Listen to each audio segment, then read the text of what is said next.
Coucou les amis, bienvenue dans le tout premier vlog de ma chaîne YouTube. On est lundi 22 juillet et je vais vous emmener dans une journée avec moi en tant qu'entrepreneur.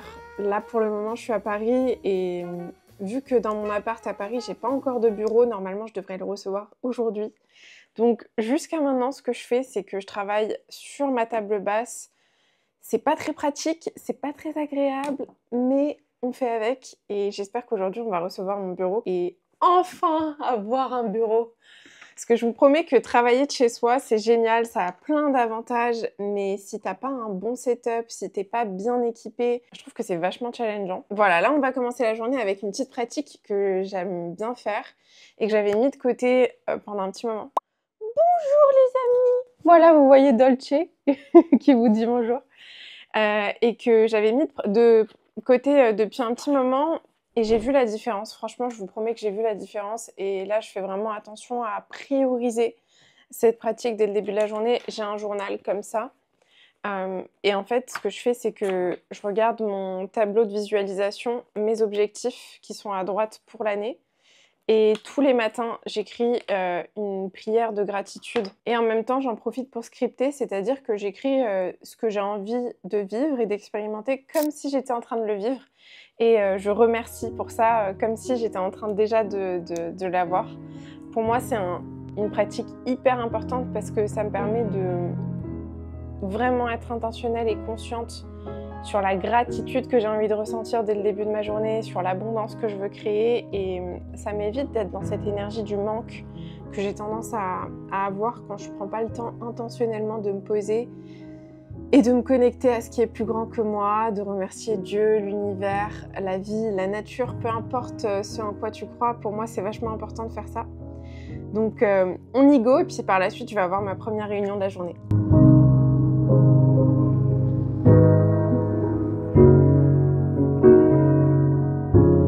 Bon, du coup là, je suis en plein meeting avec Anaïs. C'est ma success coach dans Excelsior. Et dans Nouveau Départ, et on a déjà fait 2 heures, on est en train de vraiment travailler le fond des valeurs, de la mission d'Excelsior et de Nouveau Départ, et on a toute une autre partie sur Nouveau Départ parce que j'ai 2 programmes, donc c'est une grosse matinée, et Dolce, elle est dans tous ses états, elle est au taquet. Là je me refais un café, et on reprend.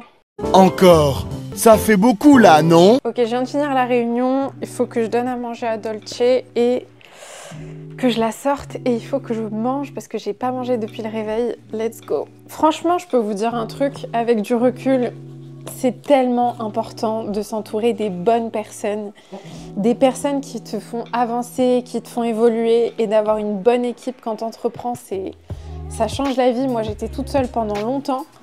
Et là, l'équipe, elle commence à s'agrandir et je vois la différence quand tu t'entoures de gens qui sont meilleurs que toi, qui ont plus d'expérience que toi.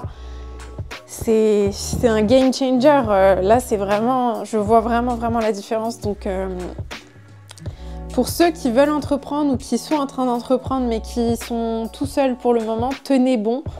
Parce que à partir du moment où vous allez pouvoir avoir une équipe petit à petit, ça va vous changer la vie et vous allez voir la différence que ça fait dans les résultats que vous avez, dans les actions que vous prenez, le focus que vous avez aussi. Donc voilà, petit message encourageant pour tous ceux qui entreprennent et qui sont tout seuls pour le moment.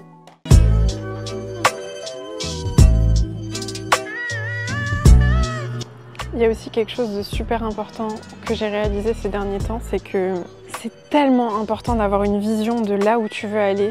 Si tu sais pas où tu veux aller, tu marches à l'aveugle et tu perds énormément de temps et d'énergie sur des choses qui sont pas du tout importantes et qui vont pas avoir d'impact sur les résultats que tu veux avoir. Et je trouve que c'est un exercice très challengeant de se poser avec soi-même et de se demander où est-ce que je veux être dans 1 an, dans 3 ans, dans 5 ans de ma vie. Qu'est-ce que je veux avoir créé comme vie, comme business, comme relation, ça peut être dans n'importe quel domaine. Mais si tu sais pas où tu veux aller, je trouve que c'est vachement plus dur, plus difficile de mettre les bonnes actions en place. Et ça, c'est quelque chose sur lequel je travaille beaucoup en ce moment. J'essaye de me poser et de me dire, mais où est-ce que je veux aller? Qu'est-ce que je veux créer? C'est quoi ma vision? C'est quoi mes objectifs? Et du coup, de pouvoir créer des plans d'action qui sont alignés à ça. Par exemple, un de mes objectifs, c'est vraiment de devenir excellente dans la prise de parole et dans la création de contenu sur les réseaux. Et donc forcément, pour pouvoir arriver à ce stade-là, je me challenge énormément. Par exemple, créer du contenu à l'extérieur, prendre la parole à l'extérieur devant tout le monde, c'est quelque chose qui est forcément plus challengeant que d'être à la maison assis sur son canapé. Mais je sais que c'est important et que c'est utile et que ça va rentrer dans ma vision sur le long terme. Donc c'est pour ça que c'est aussi primordial de savoir où tu veux aller. Sans ça, tu peux pas te challenger. Et encore une fois, se challenger, c'est important, mais pour des choses qui comptent pour nous, qui ont de la valeur, qui ont du sens. Là, on rentre de la promenade, je vais déjeuner et essayer de mettre un peu d'ordre aussi dans mon appart parce que c'est un peu le fouillis là. Et j'ai quelques petites choses à faire, il faut que j'envoie la vidéo du podcast, du prochain podcast à la personne qui fait la miniature, qui s'appelle Ken, et que je prépare les prochains contenus, les podcasts et tout le reste. Et en vrai, la plupart de mes journées, elles ressemblent à ça. Je suis derrière l'ordi, en réunion, en coaching, à travailler sur différentes choses, ou bien je suis devant la caméra à tourner des vidéos, des podcasts, etc. Je me rends compte à quel point c'est important de faire ce qu'on aime, parce que si j'aimais pas ce que je faisais, je pourrais pas passer autant de temps à travailler, je pourrais pas faire tout ce que je fais si j'aimais pas profondément ce que je fais. Et c'est pour ça que je dis toujours à mes clients, pars de toi, pars de ce qui t'anime profondément et de ce que tu peux faire gratuitement, sans limite, sans t'épuiser, parce que ça t'anime, ça te donne de l'énergie. Quand on veut entreprendre, c'est vraiment hyper important de se demander qu'est-ce qui me donne de l'énergie, qu'est-ce qui m'anime, qu'est-ce qui remplit mon cœur et qu'est-ce qui est vraiment juste pour moi, qu'est-ce qui m'inspire.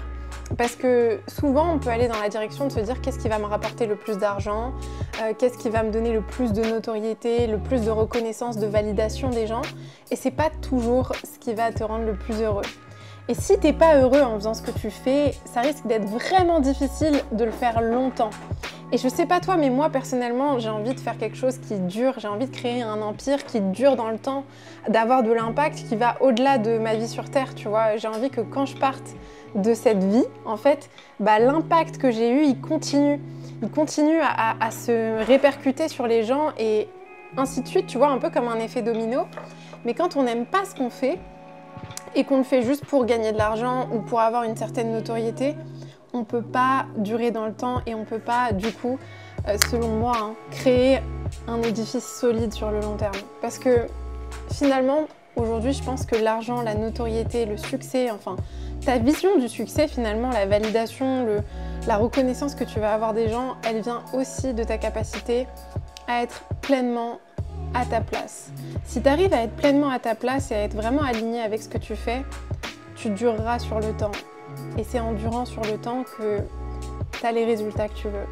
Si tu réfléchis et tu regardes tous les entrepreneurs ou les artistes ou les sportifs que tu admires ou que tu trouves inspirants, tu les trouves inspirants aussi parce qu'ils sont là depuis longtemps, ils ne sont pas là depuis 2 jours ou depuis 6 mois, ils sont là depuis un moment, ils ont une certaine constance, une certaine persévérance. Et c'est ça qui est inspirant chez ces personnes en grande partie.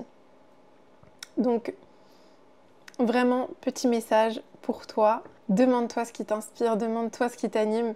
Une question que je pose souvent à mes clients, c'est si tu étais en soirée à 2h du mat et que tu commençais à t'endormir, qu'est-ce que quelqu'un devrait te dire pour que tu te réveilles et que tu retrouves toute ton énergie? C'est une bonne question à se poser, je trouve.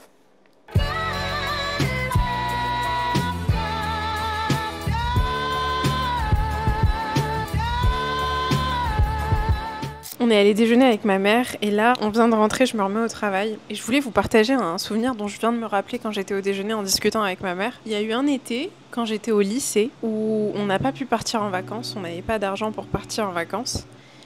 Et je me suis rappelé tout à l'heure au déjeuner que cet été-là, on était allés, moi et ma sœur, se faire comment on appelle ça, des spray tan, l'auto-bronzant que tu fais dans un institut, pour dire qu'on était parti en vacances. Parce qu'on avait tellement honte de ne pas pouvoir partir en vacances qu'on avait besoin de le dissimuler, de le cacher, et ça m'a fait tellement mal au cœur quand j'ai repensé à ça. Et en même temps, en fait, je me rappelle que les enfants à l'école et au collège et au lycée, c'était un peu compliqué. D'ailleurs, je crois qu'on était encore au collège. C'était un peu compliqué parce qu'il y avait beaucoup de moqueries, beaucoup de jugements, des jugements sur la manière de s'habiller, sur les vacances où on était partis. Enfin, c'était vraiment un quartier où les gens avaient de l'argent, en fait, et je sais qu'on n'était pas les seuls à ne pas forcément avoir les mêmes moyens que les autres, mais ça m'a tellement marquée et j'ai commencé à réfléchir à ça et je me suis dit c'est fou à quel point on est encore dans ce regard des autres, dans ce besoin de prouver aux autres qu'on est capable, qu'on a de la valeur, et sans s'en rendre compte, on peut vraiment tomber dans un piège de paraître au lieu d'être. On cherche à accumuler des biens, des objets, des expériences, même pas forcément pour nous-mêmes, parce que ça nous nourrit, ça nous inspire, ça nous remplit, mais vraiment parce que ça comble un vide de manière illusoire, et ça nous rassure sur le fait qu'on a de la valeur auprès des autres et qu'on a du pouvoir auprès des autres. Donc bref, si t'entends ça, si tu m'écoutes, réfléchis à ça et demande-toi sous quelle forme, toi, dans ta vie aujourd'hui, t'essayes de prouver aux autres que t'as de la valeur, parce que t'as honte de certaines choses, au lieu de te concentrer sur ce qui te nourrit vraiment, sur ce qui t'inspire vraiment. Et je pense que finalement, c'est ça la vraie puissance. La vraie puissance, c'est ne plus avoir besoin de prouver quoi que ce soit. Enfin bref, là, je me suis mise sur mon bureau. Franchement, les amis, je vous dis, mon nouveau bureau, je suis fan de chez fan. J'ai mis le tableau que ma sœur, elle m'avait fait, ce tableau quand on était petite, parce que j'ai toujours été fan du Petit Prince. Et elle m'avait fait cette peinture du Petit Prince, ça m'avait tellement touchée. C'est un des cadeaux qui m'a le plus touchée dans ma vie. Et bref, je vous raconte ma vie. Je vais me mettre au travail. Là, je vais travailler sur la formation Excelsior. J'ai des vidéos à rajouter. Mon objectif avec Excelsior, c'est vraiment de créer un espace pour les entrepreneurs et les coachs qui ont une mission de cœur, une mission qui leur tient tellement à cœur et qui ont envie d'avoir de l'impact, de laisser une trace derrière eux, de porter leur voix, d'arrêter de se cacher et de leur donner tous les outils dont ils auraient besoin pour justement avoir une ligne directrice et une stratégie. Parce que ce que j'ai remarqué, c'est que très souvent, quand on est plein de bonnes intentions et qu'on a vraiment envie de faire des choses qui nous animent, qui nous stimulent, on pense que c'est pas nécessaire d'avoir une stratégie. En réalité, sans stratégie, sans structure, sans direction, tu n'avances pas. Donc je travaille au fur et à mesure sur le fait de vraiment donner les informations nécessaires. J'aime bien maintenant réécrire, je prends le temps de vraiment écrire à la main. Et ensuite, sur l'ordi, je m'occupe de faire les supports, mais le but, c'est vraiment de donner uniquement les informations qui sont utiles et nécessaires. Et je sais que moi, j'aurais adoré avoir une formation comme ça quand j'ai démarré. Ça m'aurait fait gagner un temps de dingue et une énergie de dingue. Et je pense que ça aurait été un accélérateur exceptionnel. Voilà, là, je vais m'y mettre. Et puis, si j'ai le courage tout à l'heure, je filmerai. Sinon, je me poserai sur mon canapé. Je vais me doucher, me poser dans le canapé et regarder une petite série, je pense. Ça va me faire un peu de bien. On se retrouve dans pas très longtemps. C'est la fin de la journée, là je me pose et je vais me mettre devant Game of Thrones. Je vous aime très fort.